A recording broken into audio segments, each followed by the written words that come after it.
네, 안녕하세요. 자, 일기가 이제 시작이 됐고,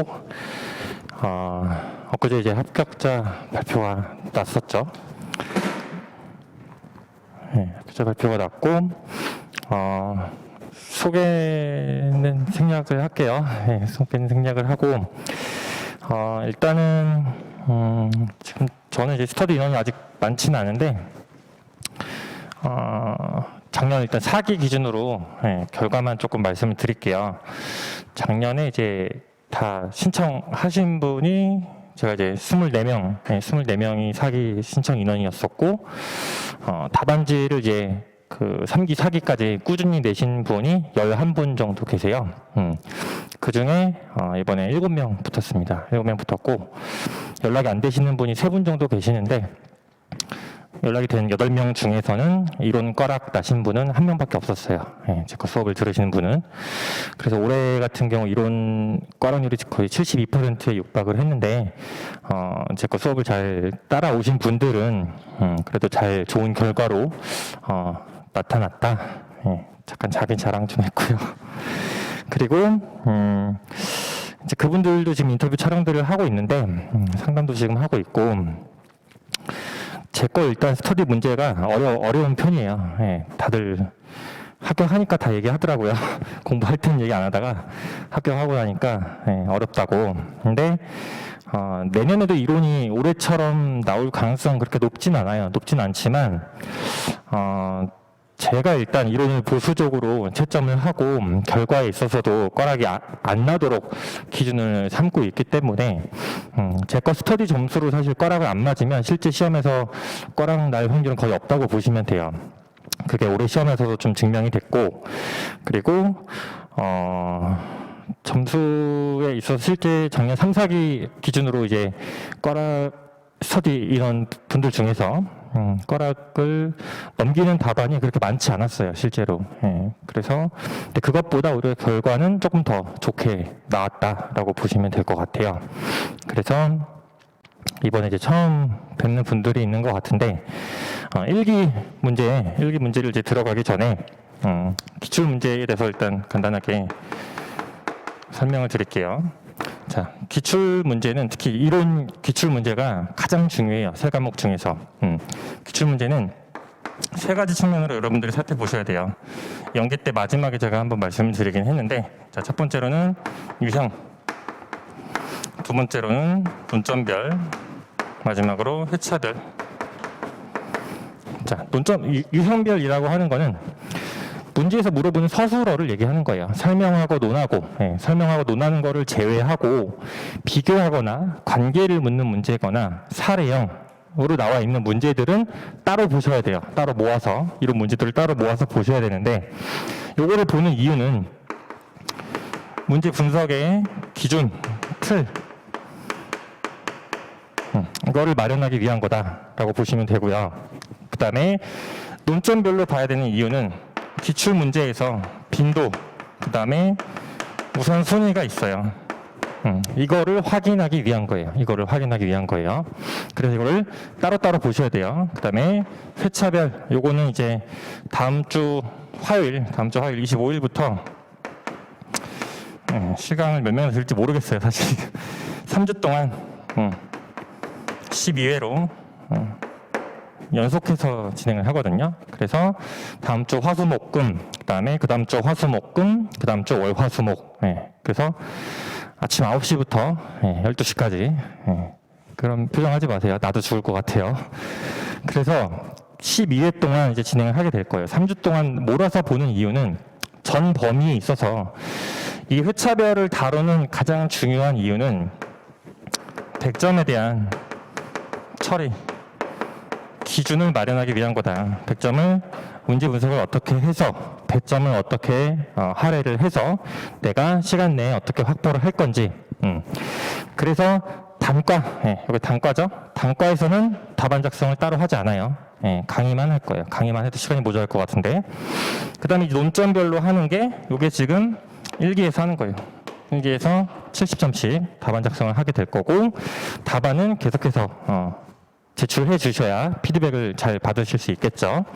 그래서 유형별 요거는 나중에 이제 따로 하게 될 거고, 그래서 제가 지금 별도로 유튜브를 운영을 하고 있는데 이제 그 깐깐한 평가사라고 있어요.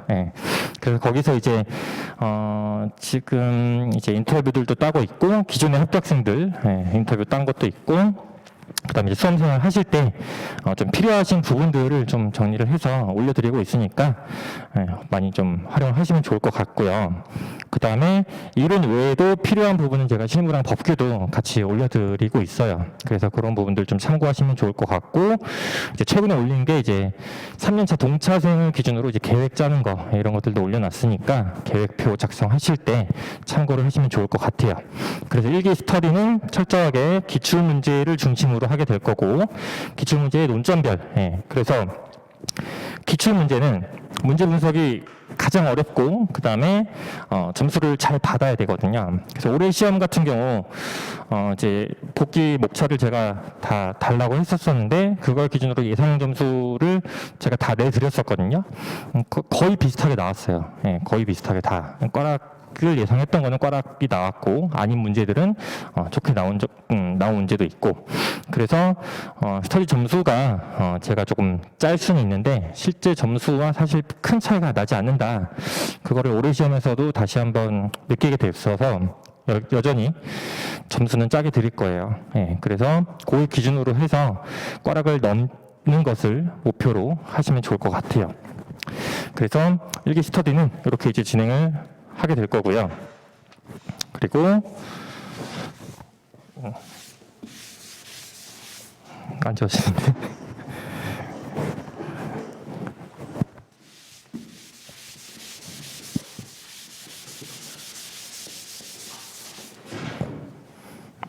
네, 일단 볼게요. 따로 자료는 저는 뭐 잘 많이 안 드리려고 해요. 그래서 문제랑 예시 답안 요거를 좀 최대한 활용하시고, 문제 분석하는 거는 제가 보여드리면 그걸 중심으로 해서 같이 보시면 되거든요.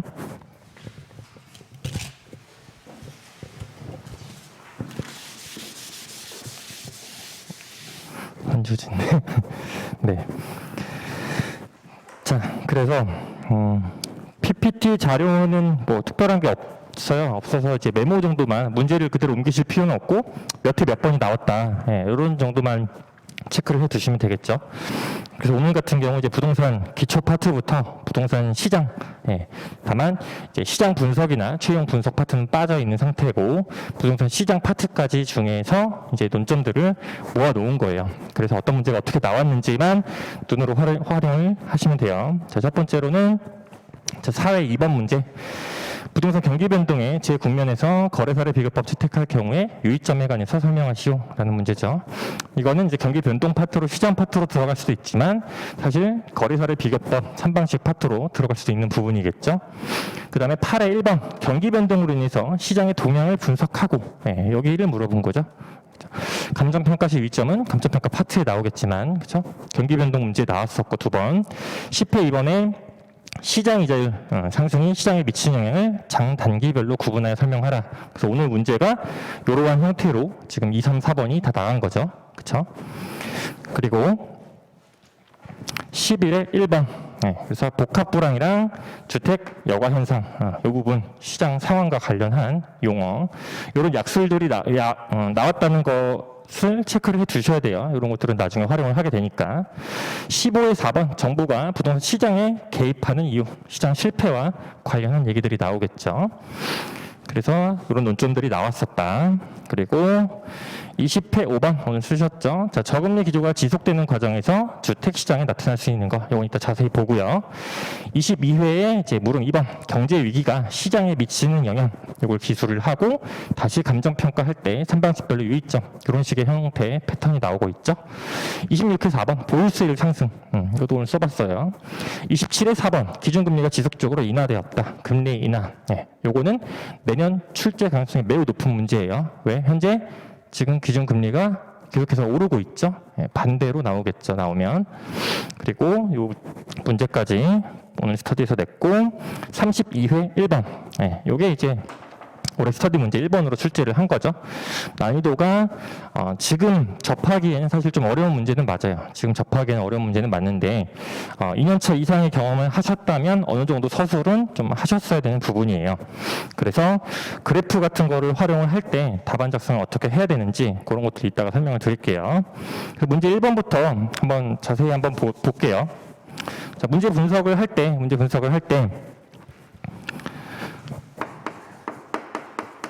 제 수업을 아예 처음 들으시는 분이 있어서 간단하게만 말씀을 드릴게요. 시간이 조금 촉박할 수도 있는데 제가 웬만하면 시간 잘 안 넘기는데 첫 시간이라 살짝 넘을 수도 있어요. 자, 문제 분석을 하실 때 첫 번째 배점을 나눠야겠죠? 배점을 나누는 첫 번째 기준은 서술어예요. 두 번째 목적어, 세 번째 주어예요. 그래서 서술어를 기준으로 가장 큰 대목차의 목차를 나누게 되는 거고요. 그 다음에 목적어가 결국 다른 말로 하면은 물어본 거죠. 그렇죠? 채점평에 가장 많이 나오는 말이 물어본 거 답하라는 얘기예요. 물어본 거. 물어보지 않은 거 쓰지 말란 얘기예요. 오늘 문제 같은 경우 각종 의의들을 다 쓰셨는데 물어보지 않았어요. 그죠? 네, 오늘 답안 제가 다 보고 왔어요. 채점도 다 하고 왔는데 이거 다음 주에 드릴 건데 그런 것들이 물어보지 않은 거라는 거예요. 그렇죠? 주된 물음에 대한 배점이 많이 가져가야 돼요. 그 말은 거기에 목차 개수가 더 많아야 된다는 얘기예요. 예를 들면 관계를 물어봤는데 자산시장 공간시장의 의의를 다 쓰고 부동산 시장의 의의를 쓰고 관계는 목차 하나 썼다. 무조건 꽈락이에요. 그죠? 네, 이따 자세히 볼게요. 그래서 배점을 나누는 기준, 즉 배점에 채점이 그만큼 그 점수가 할당이 되어 있단 말이에요. 거기에 당연히 양을 늘려 써야지 내가 0.5점, 1점이라도 더 받을 수가 있어요. 물어보지 않은 거는 가산 점수를 어느 정도 가져갈 수는 있겠지만 저희 시험에서 가산점을 얻게 되는 경우는 극히 드물어요. 극히. 예. 그래서 최소한으로 기준으로 했을 때 목차를 가질 때 채점평에 나오는 말이 제가 유튜브에도 올렸는데 10점을 기준으로 했을 때 채점평에 뭐라고 나오냐면 잘 쓰면 5점에서 6점, 만점에 가까우면 7점이라고 나와요. 잘 쓰면 5점, 6점이에요. 잘 쓰면. 그렇죠? 그렇다고 만점이 7점이다. 이거는 좀 불분명해요. 이건 알려지진 않았어요. 예. 그리고 수석에 사실 가까우면 뭐 8점 뭐 이렇게 얘기를 할 수도 있겠지만 실제로 예전에 100점을 기준으로 했을 때 21회 서동환 평가사님 같은 경우 이론에 가장 고득점을 하셨었는데 그분이 이제 2년차로 이론 수석에 전체 수석을 하셨었거든요. 근데 이론 전수가 이제 72점이었었어요. 예. 근데 이제 실무랑 법규는 이제 좀 아래쪽이었었는데 전체적으로 이론에서 워낙 압도적이다 보니까. 근데 여러분들이 공부를 하실 때 이론을 수석을 목표로 절대 하시면 무조건 단연차로 갑니다. 예, 이론은 무조건 50점, 예, 그걸 목표로 하셔야 돼요. 50점을. 그래야 실무와 법규에서 그러니까 2년차가 가장 빠르게 안정적으로 합격할 수 있는 점수대는 실무 45점, 이론 55점, 법규 55점. 이게 가장 이상적인 빠른 합격의 점수예요. 빠른 합격의 점수. 예. 이거 이상을 노리시는 분들이라면 첫 번째로 법규예요. 다른 거는 투입 대비 그렇게 불분명해요. 예. 실무 같은 경우 올해 점수가 굉장히 후했어요. 예. 그걸 기준으로 삼으시면 안 되고 항상 꽈락이 났던 해, 어떤 과목에 특정 과목에 꽈락이 냈던 해의 점수를 가지고 보수적으로 접근을 하셔야겠죠. 그죠? 그래서 점수 기준은 이렇게 하시는 게 가장 이상적이에요.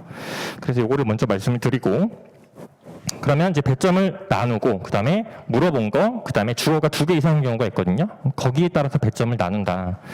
그러면 문제를 한번 다시 볼게요. 문제를 보시면 자, 얘는 전제가 있어요. 기출문제는 단어 하나하나를 다 씹어 먹어야 돼요. 특히 이론에서. 이론의 문제에 나온 단어가 가장 적어요. 가장 적은데 제일 대충 봐요. 아는 논점 나왔다 갖다 바라기 시작하죠. 그렇게 하시면 안 돼요. 전제 볼게요. 최근 부동산 시장에서 경제적, 행정적 환경 변화가 나타나고 있다. 이것까지는 캐치를 지금 못해요. 못해도 돼요. 그러면 이걸 안 읽어봐도 물음에서 경제적, 행정적 환경 변화와 관련된 얘기들이 나오겠다라고 유추를 해볼 수가 있겠죠. 그쵸? 그러면 물음 1번을 먼저 볼게요. 자, 물음 1번 보시면 첫 번째 배점 나누는 게 뭐라고요? 서술어라고 했어요. 서술어가 설명하는 거죠. 그쵸? 배점이 20점이에요. 그러면 여기 10점, 여기 10점이에요. 동일하게 가셔야 돼요. 동일하게. 그쵸? 그 다음에 뭐라고요? 목적어, 물어본 거. 자, 여기까지 끊고 여기 앞에 첫 번째 문장에서 물어본 한 단어를 마음속으로 생각을 하세요. 그게 맞는지 틀리는지 확인하세요. 물어본 게 뭐냐? 관계죠. 관계를 물어봤어요. 공간시장, 자산시장을 설명하는 문제가 아니라고요. 사사분면 모형을 설명하는 문제가 아니라고요. 그쵸? 관계를 물어봤다고요. 관계를. 뒤에 물어본 거 뭐예요? 영향을 물어봤어요. 그쵸? 이걸 자기 맘대로 관계로 바꾸시거나 하시면 안 되죠. 두 번째, 미치는 영향이에요. 미칠 영향 이렇게 쓰시면 안 돼요. 네, 그러면 있어서 지금 말씀드리는 거예요. 미치는 거랑 미칠은 다른 거죠. 그쵸? 미칠은 예측, 예상되는 거잖아요. 그쵸? 물어본 게 관계와 영향을 먼저 물어본 거고, 그 다음에 앞에 첫 번째 문장을 다시 이제 분석을 해서 보면 물어본 거 두 시장의 관계죠. 두 시장이 뭔지가 앞에 나와야겠죠. 그게 지금 공간시장과 자산시장으로 구분할 때라고 주어져 있어요. 뭐를? 부동산 시장을. 그죠? 주어가 두 개라는 거예요. 공간시장과 자산시장이죠. 근데 문제를 다시 보세요. 부동산 시장을 공간시장과 자산시장으로 구분할 때라고 전제가 주어져 있는 거죠. 조건이에요. 그렇죠? 근데 여기를 자기 마음대로 매매시장과 또는 그러니까 매매시장과 임대시장이라든가 단기와 장기로 구분을 하면 안 된다는 얘기예요. 그렇죠? 주어진 대로 따라가셔야죠. 왜 그걸 자기가 아는 대로 바꾸냐고요. 그러시면 안 되죠. 그죠? 그러면 첫 번째 목차를 따라가서 잡아보면, 자, 그리고 형식적인 측면도 제가 나중에 유튜브에 올릴 건데, 자, 첫 번째 문제 1번이죠. 문제 1번에 전체 서술어를 먼저 보셔야 돼요. 설명하는 거죠. 자, 그러면 서설로 잡으시면 돼요. 뭐 서와 결 이렇게만 써도 뭐 틀렸다고 볼 수는 없지만, 이거는 이론 교수님들이 추구하는 방식이기 때문에 저는 이걸 따라가요. 그 다음에 문제 소물음 안에 어딘가에 노나라는 게 같이 껴있으면 서론으로 가시면 돼요. 그쵸? 그래서 서설 첫 번째 로마자 2번은 물음 1번이에요. 무조건 형식은 그래서 문제를 보실 때 첫 번째 서설 물음 1번이 로마자 2, 물음 2번이 로마자 3, 로마자 4, 로마자 5가 결어가 되겠죠? 그죠? 이건 기본 형식이에요. 그죠? 물음 1번에 그 다음에 아까 배점을 나눌 때 서술어를 기준으로 나눴죠? 그죠? 아라비아 1번 앞에 설명하는 거, 아라비아 2번 뒤에 설명하는 거예요. 그쵸? 여기 배점이 어떻게 간다고요? 10점, 10점 간다고요. 10점, 10점. 10점이니까 목차 개수는 최소한 10점을 기준으로 3개에서 4개예요. 목차는 5개 이상 잡아도 상관없어요. 목차는 많으면 많을수록 좋은 게 맞아요. 맞는데 실제 시험에서는 그렇게 목차를 잡는 게 어려워요. 목차를 많이 쪼개면 쪼갤수록 답안의 내용 줄수는 3줄 이렇게 짧게 처리가 돼야 되는데, 그러면 논리의 일관성이 무너지는 답안이 많기 때문에 최소한의 목차 기준을 말씀을 드리는 거예요. 왜 3개에서 4개냐?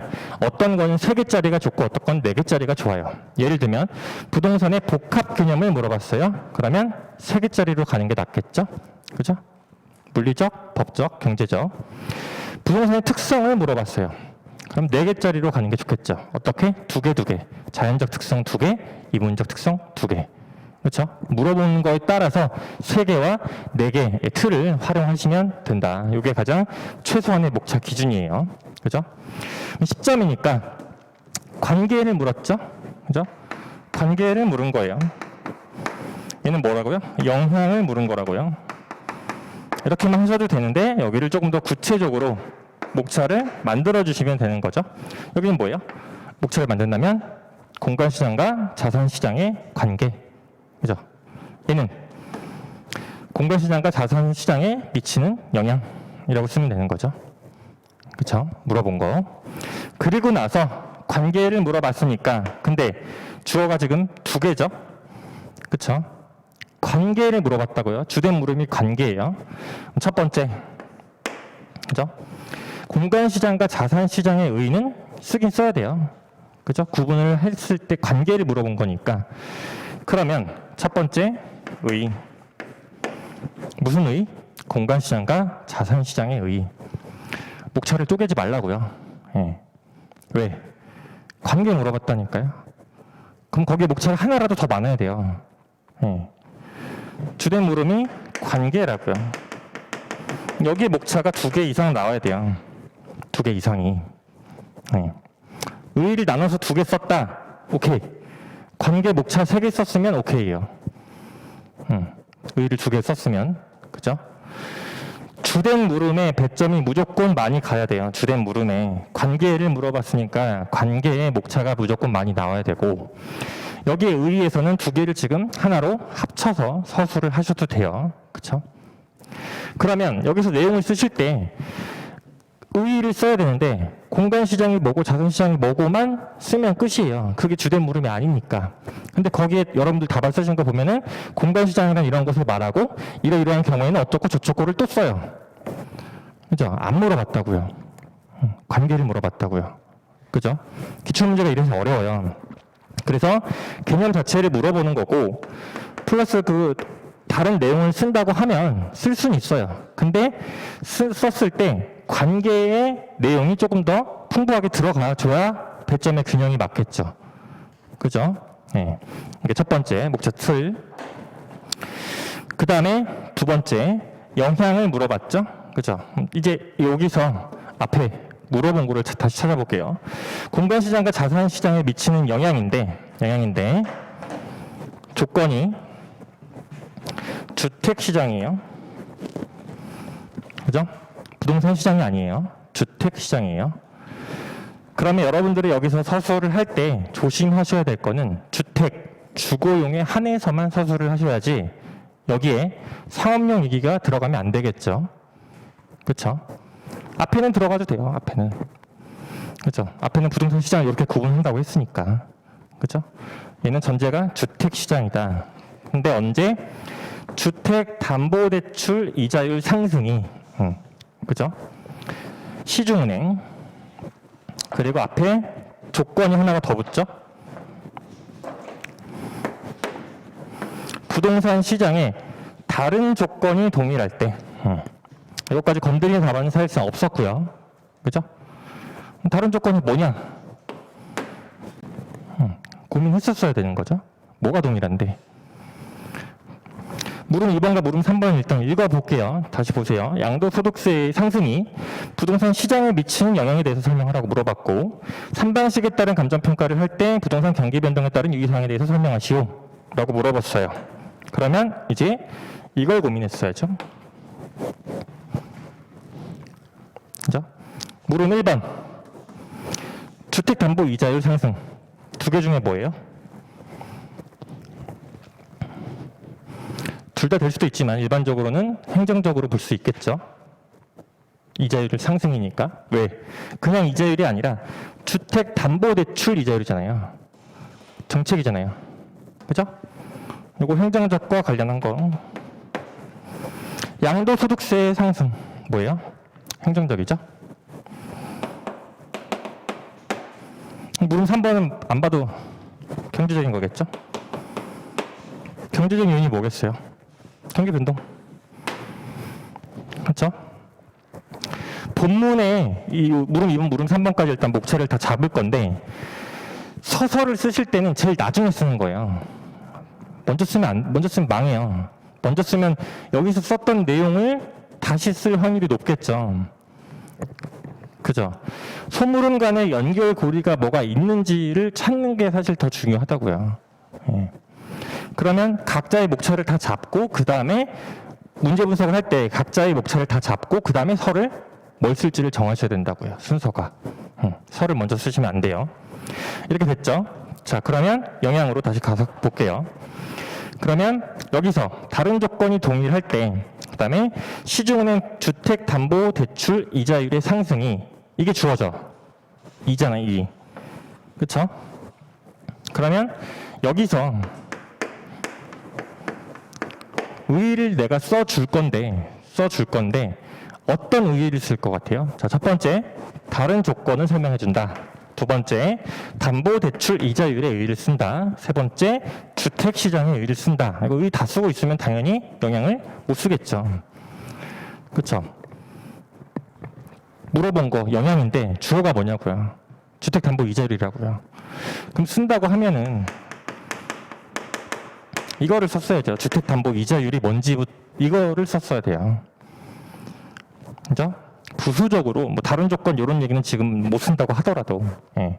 저런 거는 사실 여기 쓸 때 녹였으면 되긴 해요. 녹여서. 그럼 여기서 말하는 다시 조금 왔다 갔다 했는데 다른 조건은 뭐겠어요? 좀 더 넓게 보면 경제적, 행정적이에요. 뭐가 같이 떠올라야 돼요? 자연적, 사회적이 같이 떠올라야겠죠? 그렇죠? 저거 제목이 뭔데요? 가치 형성 요인, 그죠? 서에다 쓴다면 가치 형성 요인에 쓰시고 자사 경영이 있는데 이 중에서 경제적과 행정적인 특히 아래 물음에서 문제가 되니까 이하에서 구체적으로 살펴본다 이런 식의 서를 쓸 수도 있을 거고요, 그죠? 그래서 여기 다른 조건이 동일하다라는 거는 자연적과 사회적 조건이 동일하다라고 볼 수 있어요. 의미가. 이것까지 근데 안 건드려도 전혀 채점에는 영향이 없어요. 다른 게 쓸 게 많으니까. 그죠? 그래서 두 번째. 그러면 주택 시장에 미치는 영향인 거죠.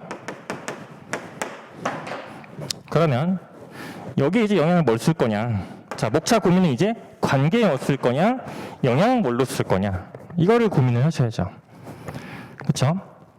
물어본 게 관계와 영향이니까 목차는 어떻게 나오는 게 제일 베스트예요? 이런 관계, 이런 관계. 이런 영향, 이런 영향. 그렇죠? 근데 그 영향을, 관계는 조금 이따 보고 영향을 쓸 수 있는 틀도 여러 가지가 있어요. 주어 빼고 볼게요. 주어 빼고 영향을 두 가지로 나누면 보통 어떻게 나눌 것 같아요?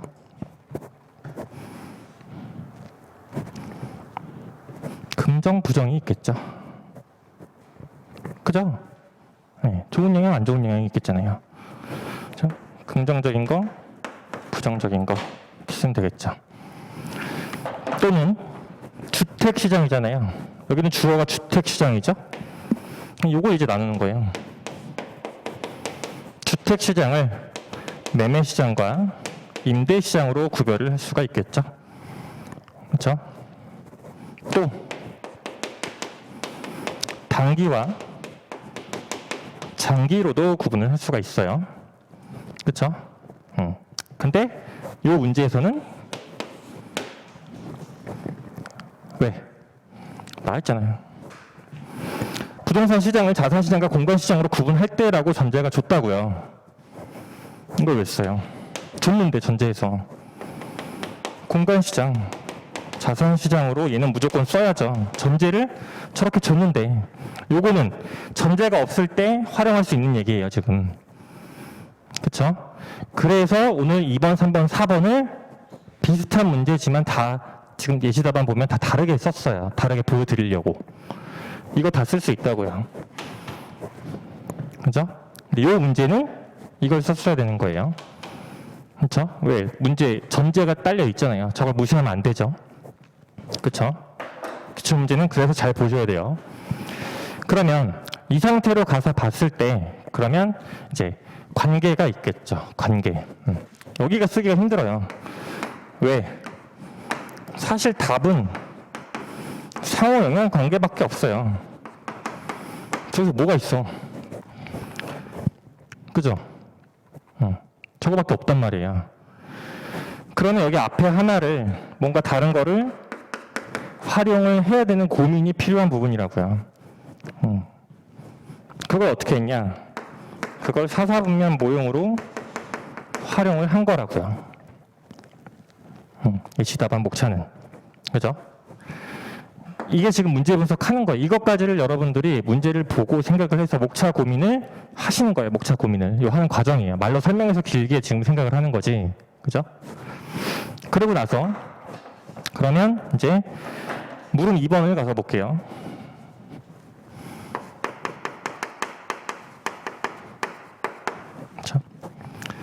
자, 문제로 다시 가서 보시면 물어본 거 목적어 뭐예요? 영향 어디에? 부동산 시장에 미치는 영향을 물어본 거죠. 전제는 주어가 양도소득세의 상승이 그렇죠? 지금 요거 배점이 10점이죠. 그렇죠? 첫 번째 의 뭐 써요? 부동산 시장 쓰고 있으면 안 되죠. 양도소득세를 쓰는 거죠. 양도소득세의 의의만 쓰셔도 되고 아니면 조금 더 구체적으로 쓴다. 그러면 양도소득세의 상승이 뭘 의미하는지를 써주시면 되겠죠. 그죠? 자, 그러면 두 번째 물어본 게 뭐라고요? 영향이라고요. 그렇죠? 여기서는 그럼 목차를 어떻게 쓰면 돼요? 이 중에 아무거나 다 써도 돼요. 이 문제는. 그렇죠? 앞에 전제 없잖아요. 물음 2번만 있잖아요. 그렇죠? 그러면 저는 이걸 썼어요. 이 문제에서 왜? 앞에서 설명한 거니까 그대로 갖다 쓰기 편하니까 편한 걸로 쓰는 거예요. 이론에서 답안 선택을 하실 때 가장 중요한 기준은 있어 보이고 멋있는 답안이 절대 아니에요. 시험장에서 내가 빨리 처리할 수 있는 게 최우선이에요. 강사들의 예시 답안은 고민을 해서 나온 답안이에요. 실제 시험에서 예시 답안처럼 절대 못 써요. 그렇게 쓰면 무조건 수석이에요. 그게 아니라 여러분들이 가져가셔야 될 거는 내가 지금 제가 이런 과정들을 설명드리는 이유가 어떤 기준에 의해서 어떻게 목차를 처리했는지 그것들을 본인들이 다 체화를 시켜서 실제 시험장에서 나는 이렇게 대처하겠다, 처리하겠다가 제일 중요한 거예요. 그게 제일 중요해요. 그래서 이 중에 아무거나 쓰셔도 되는데 저는 이걸 쓴 이유는 왜? 앞에서 썼으니까. 앞에서 지금 사사분면 모형도 설명을 했잖아요. 두 번 설명 안 해도 되잖아요. 그렇죠? 그러면 영향 자체에 집중을 할 수가 있잖아요. 그렇죠? 이렇게 처리를 한 거고 그 다음에 물음 3번 10점이죠. 자, 이것도 잘 보시면 뭐 이게 제가 반드시 맞았다 그런 건 아니지만 다른 강사들 답안을 다 봤을 때 자, 물어본 거 설명하는 건데 뭘 물어봤어요? 유의사항을 물어봤어요. 언제, 뭐를, 경기 변동에 따른 유의사항을 물어봤어요. 그죠? 전제가 3방식에 따른 감정평가를 할 때죠. 그죠? 그러면 이 문구 자체를 사실 놓고 봤을 때는 목차가 3방식이 중심이 돼야 돼요? 경기 변동이 중심이 돼야 돼요? 이게 돼야겠죠. 이거에 따른 유의사항을 물어봤잖아요. 그렇죠? 그러면 목차가 어떻게 나와야 돼? 자, 일단 첫 번째 의. 자, 여기서 3방식의 의의를 쓸 거예요? 부동산 경기 변동의 의의를 쓸 거예요? 경기 변동, 저걸 물어봤다니까요? 3방식의 의의를 왜 써요? 배점이 15점 이상이 되면 그때 관련 개념으로 쓸 수는 있겠죠. 저거 의의를 2개 쓰면 이미 유의사항의 배점이 그만큼 못 쓴다고요. 깎아먹는다고요. 3방식의 의의를 썼다고 플러스가 아니라 마이너스예요. 그거는. 왜? 유의사항의 배점이 더 있는데 그만큼 그걸 못 썼으니까. 그죠? 물어본 게 뭐예요? 유의사항. 10점이니까 목차가 2개도 되고 3개도 돼요. 그죠? 목차가 그럼 구조가 뭐가 나와야 돼요? 경기 변동에 따른 유의사항이니까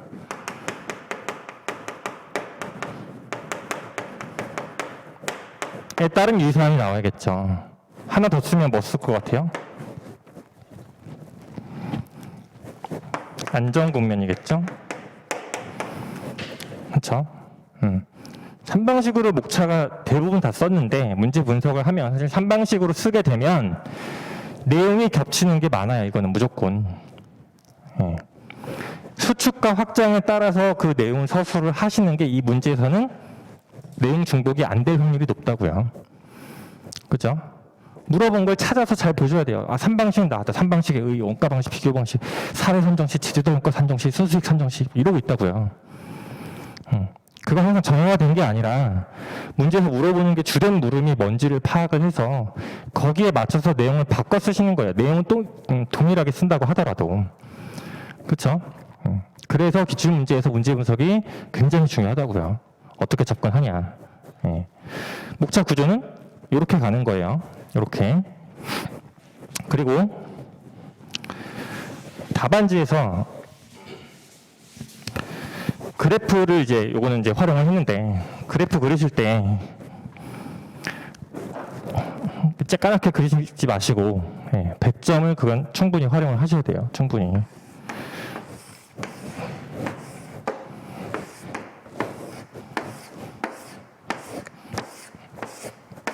그래프를 그릴 때도 걔는 배점을 내가 활용한다라고 생각을 하시면 돼요. 그렇죠? 10점을 기준으로 그건 아시겠죠? 한쪽에 그죠?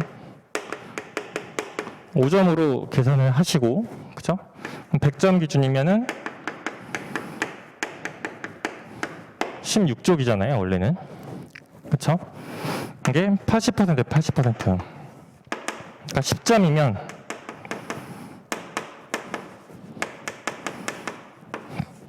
그러니까 한쪽하고 반 이상, 절반이나 3분의 2 정도가 10점의 양이에요.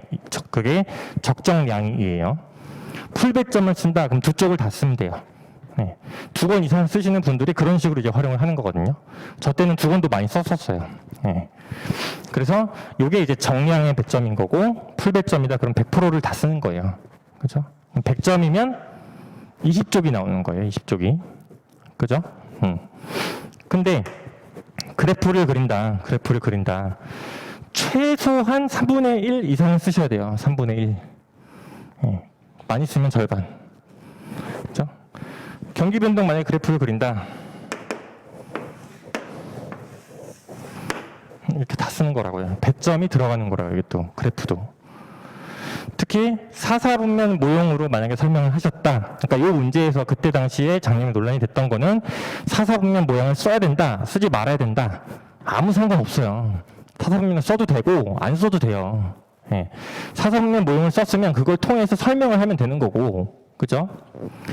그래서 그래프를 활용을 하실 때는 반드시 배점을 충분히 할애를 하셔야 된다. 예시답안 볼게요. 1쪽. 시간이 부족한데. 자, 서설에 첫 번째에 지금 요거는 부동산 시장의 의의를 썼어요. 이걸 왜 썼을까요? 왜? 문제 보시면 물음 1, 2, 3에 부동산 시장과 다 관련한 얘기들이 들어가 있죠. 전제가 그리고 부동산 시장이에요. 그죠?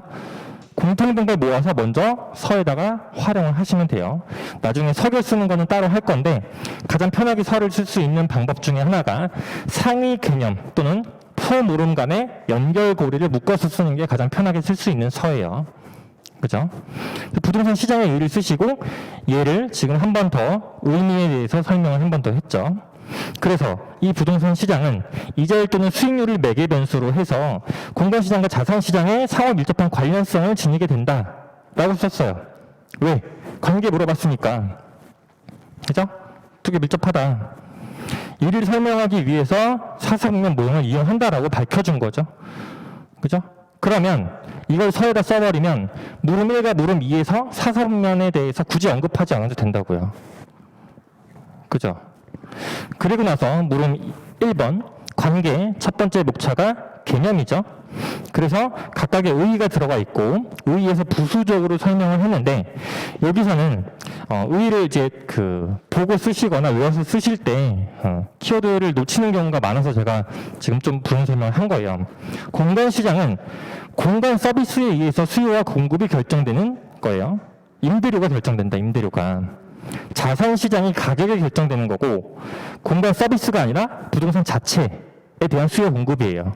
그러면 얘를 사실 다시 완전 뒤집어서 바꿔 말하면 수요와 공급 얘기도 공통적으로 들어가 있단 말이에요. 그걸로도 사실 설명을 할 수가 있어요. 수요 공급으로도. 그죠?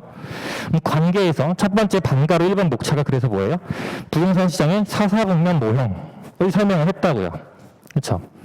이 모형 자체는 간단하게 설명을 했고 지금 그래프로 배점이 이만큼 들어가 있죠. 그죠? 이 시점 보시면 그래프는 크게 끝까지 활용하시고 그 다음에 관계가 지금 상호 영향 관계죠. 여기서 여러분들이 답안 작성할 때 조심할 거는 사사분면 모형 자체를 설명하고 있으면 안 돼요. 그죠? 관계로 그걸 표현을 바꿔서 서술을 해 주셔야 된다고요. 문제에서 물어본 건 관계니까. 그죠? 그래서 그래프를 그렸으니까 그래프를 그렸으면 그래프를 활용해서 답안을 서술을 하셔야 돼요. 1사분면, 2사분면 이런 얘기도 있죠. 그래프를 그리지도 않고 1사분면, 2사분면 이러고 있으면 설명이 부족한 거죠. 그죠? 그래서 쭉 내용들이 나와 있고 요거를 사실 목차를 한 번 더 나눠도 되긴 해요. 근데 굳이 지금 양가로까지 갔는데 또 쪼개기는 좀 애매해가지고 따로 나누진 않았어요. 그 다음에 아라비아 2번이 주택담보이자율 상승이 주택시장의 공간시장과 자산시장에 미치는 영향. 그래서 주택담보대출 이자율 상승의 의미로 저는 썼죠. 이자율의 의미만 쓰셔도 되지만 이건 왜 썼냐. 앞에서 사사분면 모형을 설명을 했는데 지금 여기서 이자율이 뭐고 이자율 상승이 뭐고 그 자체를 설명하는 게 중요한 게 아니라 어떻게 작용을 하는지가 중요한 거잖아요. 그죠? 그래서 핵심이 뭐예요? 지금 간단하게 돼 있죠. 이자율이 상승한다라는 거는 이사분면에서 자본 환원율이 상승하게 된다. 이게 핵심인 거잖아요, 이게. 그렇죠? 그러니까 그래프가 바뀌죠. 그래서 사쪽에서 그래프가 한 번 더 들어갔죠. 바뀌는 형태를 요거는 보여주시는 게 좋아요. 사사분면 모형을 만약 그래프로 썼으면. 그래서 사사분면 모형을 함부로 활용을 하게 되면은 답안이 중구난방이 돼요. 개편된다고요. 조심하셔야 돼요, 이런 거. 그래서 목차가 지금 어떻게 나왔어요? 자산시장에 미치는 영향, 공간시장에 미치는 영향이라고 서술을 했죠. 그렇죠? 이거는 순서를 바꾸면 사실은 안 돼요. 왜 안 돼요? 사사분면 모형 기본 강의 때 설명할 때 자본 환원율 상승은 지금 이사분면에서 발생하는 요인으로 바뀌는 거죠. 설명 순서는 어떻게 돼야 돼요? 이렇게 가야 돼요. 그죠? 축을 기준으로 이쪽이 자산시장, 이쪽이 공간시장이잖아요. 그래서 자산시장이 2, 3분면, 공간시장 1, 4분면으로 설명한 거고, 그럼 이 똑같은 형태를 물은 2번에서 봤을 때 양도소득세의 상승이잖아요. 그죠? 쟤는 요인이 지금 1, 4분면에서 발생하는 요인으로 지금 설명을 했어요, 저는. 여기서 이렇게 설명해야죠. 그래서 목차가 어떻게 나왔어요? 이걸 기준으로 단기와 장기로 설명을 한 거예요. 그렇죠. 어떤 사분면의 요인에 의해서 설명을 할 때는 걔를 중심으로 순서대로 설명을 하셔야 돼요. 3, 4분면 제조단가 건축 한계선과 관련해가지고 요인이 변동이 되면 여기서 설명을 시작해서 이렇게까지 설명을 가야 되는 거예요. 가격에서 끝나야 되는 거예요, 설명이. 4, 4분면 설명하실 때는. 그죠? 그래서 지금 이렇게 서술이 되어 있는 거고, 특히 오늘 이 4, 4분면 모형을 정리를 꼭 한번 해두세요. 이제 제 거 기본소에도 나와 있고, 제 거 기본소는 이제 경영수평가선의 감정평가론 책이나 서강채 교수님 책을 중심으로 서술이 되어 있어요, 총론이. 그 부분을 반드시 보고 이해를 하셔야 돼요. 40점으로 나와서 다시 출제 안 된다가 아니라 10점이나 15점으로 나올 수 있는 가능성이 있기 때문에 그런 거예요. 그리고 부동산 시장에 미치는 영향은 얼마든지 출제 가능성이 높아요. 그래서 이거를 활용하는 거를 정확히 아시는 게 중요합니다. 그래서 예시답안 보시면 자산시장에 미치는 영향 순서를 보시면 이자율 상승하면 2, 4분면에서 직선이 시계 방향으로 움직인다. 그래프 그려놨잖아요. 그래프로 설명을 하는 게 제일 깔끔하죠. 그죠? 그래서 단기적으로 자산 가격의 하락. 그죠? 그리고 3, 4분면, 그 결과 3, 4분면에서 건설 물량이 감소한다. 그 다음에 공간 시장에 미치는 영향 넘어가서 보시면 3, 4분면의 건설 물량의 감소로 인해서 4, 4분면이 재고량이 이제 감소를 하게 되는 거고 그 결과 1, 4분면에서 이제 임대료가 상승을 하게 되는 거죠. 그러나 장기적으로는 일치하는 수준에서 결정될 수도 있다라는 얘기가 같이 들어가는 거죠. 그렇죠? 물음 2번 양도소득세의 의미. 그럼 양도소득세가 뭔지 밝혀주고 거기서 끝이 아니라 어차피 4, 4분면 모형으로 설명을 했으면 4, 4분면 모형에서 의미하는 바를 한 번 더 밝혀줘야죠. 그죠? 그럼 양도소득세가 뭘 의미하냐? 공간시장에서 수요를 억제하는 작용을 한다라고 지금 서술을 한 거잖아요. 밑에서 세 번째 줄 보시면. 그렇죠? 공간시장에서 수요를 억제하니까 1, 4분면에서 수요 곡선의 그래프가 바뀌는 거죠. 그죠? 그래서 6쪽에서 D0에서 D1으로 이게 첫 번째예요. 그거에 따라서 임대료가 R0에서 R1으로 떨어지죠. 그래프 보시면서 순서대로 따라오시면 돼요. 그 다음에 왼쪽으로 가서 보시면 가격이 P0에서 P1으로 이게 세 번째. 네 번째로 쭉 가서 보시면 C0에서 C1으로 1, 4분면에서 발생했으니까 지금 1, 2, 3, 4로 지금 설명을 하고 있는 거예요. 그 다음에 다섯 번째가 Q0에서 Q1으로 재고량이 줄었죠. Q1으로 줄었으니까 공급 곡선이 SS0에서 SS1으로 바뀐 거죠. 그게 여섯 번째예요. 그렇죠? 순서가. 그렇죠? 그래서 목차가 단기와 장기로 지금 설명을 한 거예요. 그렇죠? 그리고 4, 4분면의 의의를 설명할 때 이미 저는 단기와 장기에 대한 의의도 같이 넣어놨어요. 올라가서 보시면. 그래서 4, 4분면의 모형이 결국에 공간, 자산시장뿐만이 아니라 매매와 임대시장 얘기도 제가 괄호치고 넣어놨고 단기와 장기 얘기도 다 넣어놨다고요. 이 모든 게 한 번에 설명이 되기 때문에. 그죠? 넘어가서 보시면 이제 7쪽에 나오는 거는 한번 읽어보시고 물음 3번 부동산 경기 변동의 개념. 그죠? 이거 먼저 넣고 그 다음에 8쪽에 보시면 그래프 거의 절반 정도 들어가 있죠. 그래프 크게 그리시라고요. 크게. 배점을 활용한 거다. 그 다음에 경기 변동에 따른 유의사항이니까 확장 국면, 수축 국면으로 이제 목차를 활용을 한 거고 안정 국면 대신에 그래프로 지금 목차를 활용한 거는 다름없는 거예요. 배점이. 그죠? 내용 보시면 확장 국면에서는 세 번째 줄 비교 방식과 수익 방식의 적용이 합리성이 높을 수 있다. 그리고 원가 방식의 합리성이 낮을 수 있다. 라고 서술을 한 거고 확장 국면일 때는 지금 단기적 공간시장 및 자산시장에서 임대료와 자산가격 상승이 나타날 수 있다는 얘기는 왜 썼어요? 이 문제에서만 쓸 수 있어요. 얘는 물음 1, 2에서 자산시장, 공간시장 얘기를 다 설명했잖아요. 연결성을 가져가려고 한 번 더 붙여준 거예요. 그리고 나서 3방식 적용 시 사례 선정이 유의한다. 이걸로 퉁친 거죠. 어차피 거래사례비교법, 원가법, 제조사 원가 산정, 순수익 사례 선정 다 공통된 말이잖아요. 그죠? 넘어가서 9쪽 가서 보시면 수축 국면. 원가자 시장성과 수익성의 합리성이 적어지니까 수축 국면에서는 그래서 원가 방식에 의한 검토가 요구가 된다라는 거죠. 원가 방식으로 적절성을 한 번 더 검토해 줄 필요가 있다는 거예요. 위험하니까. 그죠? 단기적으로 임대료와 자산가격의 하락이 나타날 수 있고 특히 얘 같은 경우는 지금 상업용 부동산 얘기를 한 번 더 한 거죠. 그렇죠? 이렇게 활용을 한 거다라고 보시면 되고 문제 2번 10점에 제 예시자면 서술로 들어가 있는데 이건 개설로 바꿔주세요. 개설로 바꿔주시고 문제를 먼저 볼게요.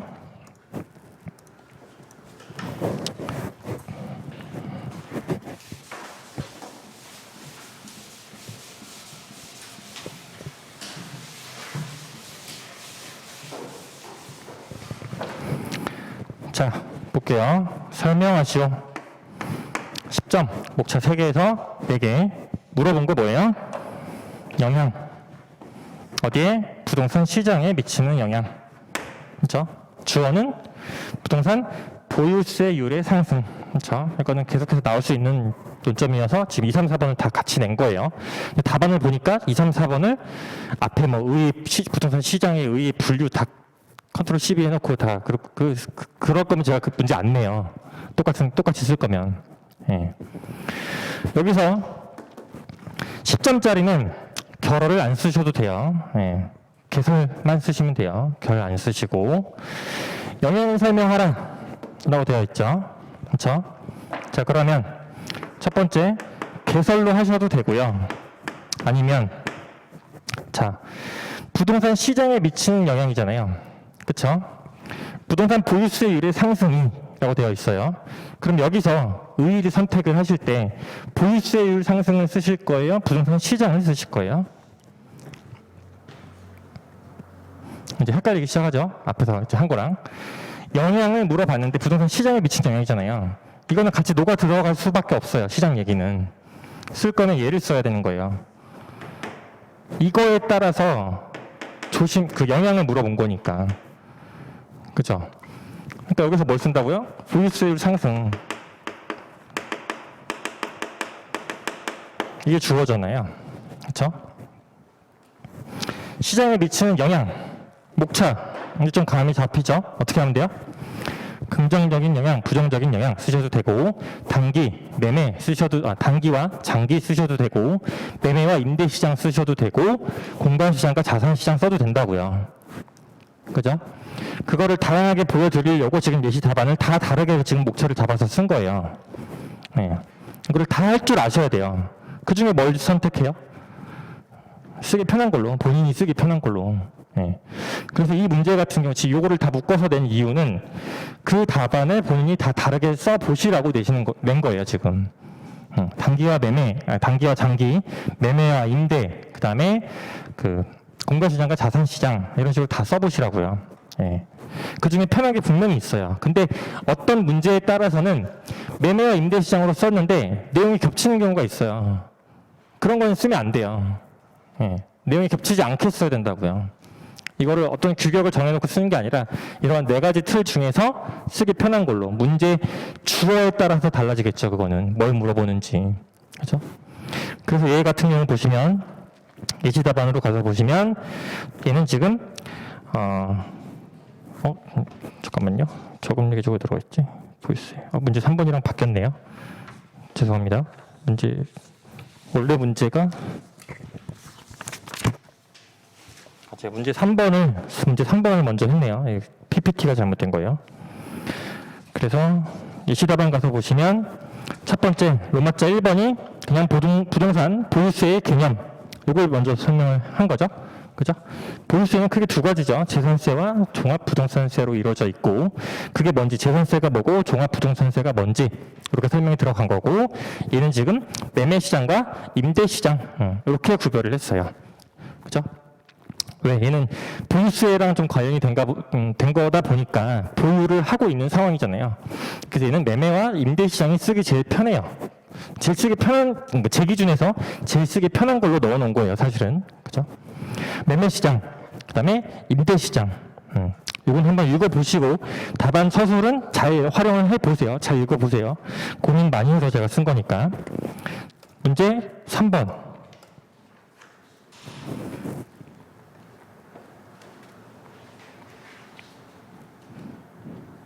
안 들어가 있네. 빠졌네요. 자, 이거는 채점평이 있어요. 그 기출문제집은 뭐 다른 강사 뭐 아무거나 쓰셔도 되는데 제 거는 일단 채점평이 다 들어가 있고 문제 분석에 대한 얘기들을 제가 다 써놨어요. 기출문제를 잘 보시면. 그래서 이러한 사고에 의해서 이렇게 목차가 뽑았다. 다르게도 쓸 수 있다. 이런 얘기들이 있으니까 그런 거 좀 집중해서 잘 보세요. 4번 보시면 채점평으로 보유세 인상이 시장에 미친 영향을 묻는 거다. 매매랑 임대시장에 미친 영향에 대해서 논리적인 설명을 요구하고 있다. 이걸 어떻게 하냐고 모르는 그 수험생이. 이 사람은 지금 매매와 임대시장으로 요구를 한다라고 했잖아요. 채점하는 사람은. 알 수가 없다고요. 그러니까 채점평을 기준으로 해서 보유세와 관련해서는 이렇게 접근을 하는 게 좋겠다라고 기준을 잡아놓는 거죠. 기준은 무조건 채점평이에요. 채점평. 그죠? 그래서 인과관계를 정확히 설명하는 게 문제의 핵심이다. 그래서 특정한 내용이나 도표를 그대로 기술하거나 그렸다. 그렇지만 인과관계를 제대로 이해하지 못하는 수험생들이 많았다라고 되어 있는 거죠. 그렇죠?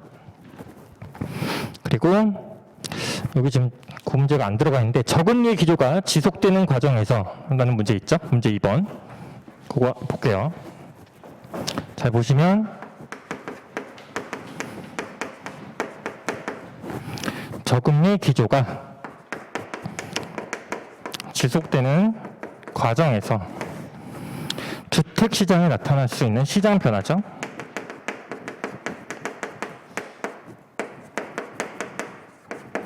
이거를 설명하라. 물어보는 게 뭐예요? 목적어 역시 찾아보시면 마음속으로 한번 생각해 보시고 시장 변화죠. 물어본 건 이 문제는 시장 변화예요. 시장 변화를 물어봤는데 조건이 주택시장이에요. 주택시장. 그렇죠? 주거용과 관련한 내용들로 서술을 하셔야 돼요. 잘못 쓴 답안을 자가 채점을 하는 경우가 주어를 바꿔서 내가 쓴 답안을 읽었을 때 그게 읽히면 잘못 쓴 거예요. 사업용으로 주어를 바꿔서 본인 답안을 나중에 읽어보세요. 근데 말이 돼. 잘못 쓴 거라고요. 무슨 말인지 이해되시죠? 그죠? 그래서 첫 번째가 이제 저금리 기조죠. 지속되는 과정에서 주택시장. 자, 그러면 여기서 하나 더 유추를 할 수 있는 거. 지금은 금리가 올라가고 있죠. 지금 현재 시장은. 그렇죠? 주택시장 말고 상업. 용 시장도 물어볼 수 있겠죠. 네. 기출문제 분석하실 때 요거에 대한 목차 고민과 답안도 같이 기억을 하셔야 돼요. 이렇게 나오면 내가 어떻게 쓸 건지. 그죠? 그 기준은 지금 기출문제를 토대로 접근을 하는 거고. 그래서 얘 같은 경우는 그 예시 답안은 나중에 읽어보세요. 시간이 좀 없어가지고. 얘는 단기와 장기로 했어요. 그럼 얘는 채점평이 없지만 목차를 제가 왜 이렇게 잡았을까요? 왜? 변화라고 물어봐서 이렇게 잡은 거예요. 변화라고. 영향이 아니라, 유의사항이 아니라, 변화라고 물어봤기 때문에 시간에 따라 목차를 잡은 거라고요. 그냥 잡은 게 아니에요, 제가 목차를. 그죠? 변화를 물어봤으니까 그 시기에 따라서 내용을 설명을 하는 게 맞겠죠. 얘는. 그죠? 뭐 매매시장, 임대시장 틀린 거 아니라고요. 틀린 건 아니지만 문제 분석을 좀 더 꼼꼼히 해서 물어본 거를 좀 더 찾아가면 이렇게 갈 수 있다고요. 그죠? 그래서 모든 문제를 내가 뭐 시장, 영향 이렇게 되어 있을 때 매매시장, 임대시장만 준비하고 있으면 안 된다는 얘기를 드리고 싶은 거예요, 지금. 그죠? 그래서 이거 역시 예시답안 참고하시고, 그 다음에 요거 이제 4번 기준금리가 지속적으로 인하되었다. 금리 인하가 부동산 시장에 미치는 영향에 관해서 설명. 얘는 영향을 물어봤죠? 그죠? 그 다음에 요것도 중요한 것 중 하나가, 자, 이 문제와 이 문제를 제가 왜 같이 냈을까요? 이 저금리라고 얘기하는 거는 일반적으로 시중금리를 얘기하겠죠. 이거 물어본 거 뭐예요? 기준금리가 지속적으로 인하가 됐어요. 여기서 금리 인하는 시중금리를 얘기하는 거예요? 기준금리를 얘기하는 거예요? 정확히는 알 수 없어요. 알 수 없지만 여기서 기준금리가 인하됐다. 그래서 금리 인하가 정확히 따지면 기준금리 얘기예요. 시중금리가 아니라. 기준금리는 정책금리예요. 시장 얘기가 아니라고요. 그죠? 그러면 답의 내용이 똑같은 목차라고 하더라도 다르게 썼어야 돼요. 그렇죠? 그래서 이것도 답안, 예시답안 참고해 보시면 될 것 같아요. 그래서 얘 같은 경우는 지금 사사분면 모형을 통해서 자산시장과 공간시장 얘기로 마찬가지로 썼어요. 얘는 왜 이렇게 썼냐? 그럼 아까 1번 문제에서 행정적 변화 관련 얘기 했었잖아요. 그죠? 양도소득세율 정책 변화잖아요. 그죠? 기준금리 정책 변화죠. 그러니까 일사분면 영향이 있겠죠. 그래서 자산과 공간으로 쓴 거예요, 저는. 그렇죠? 다 이유가 있어 쓴 거예요, 저는. 그죠? 그것들을 여러분들이 기준을 삼으셔서 기출문제로 접근을 하시라고요. 그냥 요거 나왔을 때 시장에 미치는 영향 다 이렇게 일관되게 쓰지 마시고, 그죠? 그런 거에 대한 고민과 목차 구성 이런 것들에 대한 고민이 기출문제를 접근하는 방식이에요. 그렇죠? 모든 다른 강사들의 이제 예시 답안은 참고를 하시되 그걸 문제를 뭐 상관없이 동일하게 쓴 답안은 굳이 저는 선호하진 않아요. 문제가 다른데 어떻게 답이 동일해요? 그죠? 그런 거에 대해서 충분히 고민하시고 복귀하시고 그렇게 하시면 될 것 같고, 그래서 다음 주에는 이제 어디였더라? 시장 분석 파트였나? 네, 다음 주에 거의 그 강의 개표 보면 아마 나와 있을 거예요. 다음 주가 이제 시장 분석, 네, 시장 분석 얘기죠. 시장 분석 등이라고 되어 있죠.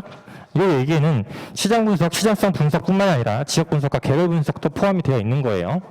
경호수 평가사님 책 같은 경우는 시장 분석의 책 안에 지역 분석과 개별 분석이 같이 들어가 있거든요. 거기까지 준비를 해 오시면 될 것 같습니다. 그래서 오늘은 여기서 마치는 걸로 하겠습니다. 감사합니다.